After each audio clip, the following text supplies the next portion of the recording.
అందరికీ నమస్కారం. ప్రస్తుతం సావనకోట రోడ్డు మీద ట్రావెల్ చేయడం జరుగుతుంది.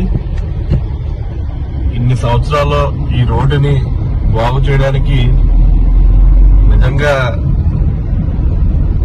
థ్యాంక్స్ చెప్పుకుంటున్నాం పవన్ కళ్యాణ్ గారికి, డిప్యూటీ సీఎం పవన్ కళ్యాణ్ గారికి. ఒకప్పుడు ఈ రోడ్డు మీద సావనకోట పిఠాపురం రోడ్డు మీద ప్రయాణించాలంటే ప్రాణాలు అరచేతిలో పెట్టుకుని ప్రయాణించవలసిన పరిస్థితి. ఎన్నో వందల ప్రాణాలు కోల్పోయారు ఇదే రోడ్డు మీద చాలా మంది. ఈ రోడ్డుని మృత్యు రోడ్డు అని కూడా అంటారు. ఎన్నో గోతులు, ఎన్నో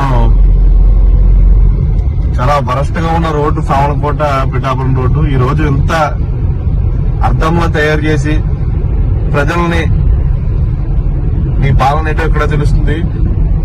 తప్పకుండా మేము ధన్యవాదాలు తెలియజేసుకున్నాం. పిఠాపురం సావనకోట రోడ్డు అద్దంలా ఉంది, చాలా చక్కగా ట్రావెలింగ్ జరుగుతుంది. ఒకప్పుడు దీని మీద వెళ్ళాలంటే వెహికల్స్ పాడైపోతుండేవి. ఎవరికి కూడా ఏమవ్వకుండా ఈ రోడ్డుని బాగు చేయడం జరిగింది. Thanks to deputy CM Pawan Kalyan గారు. మీ చొరవ వల్లే, మీ వల్లే కేవలం ఈ రోడ్లు ఇలా బాగుపడుతున్నాయి. మీ పాలన ఎంత చక్కగా ఉన్నదనడానికి ఈ రోడ్డు సాక్ష్యంగా నిలుస్తుందని చెప్పి తెలియజేస్తున్నాం.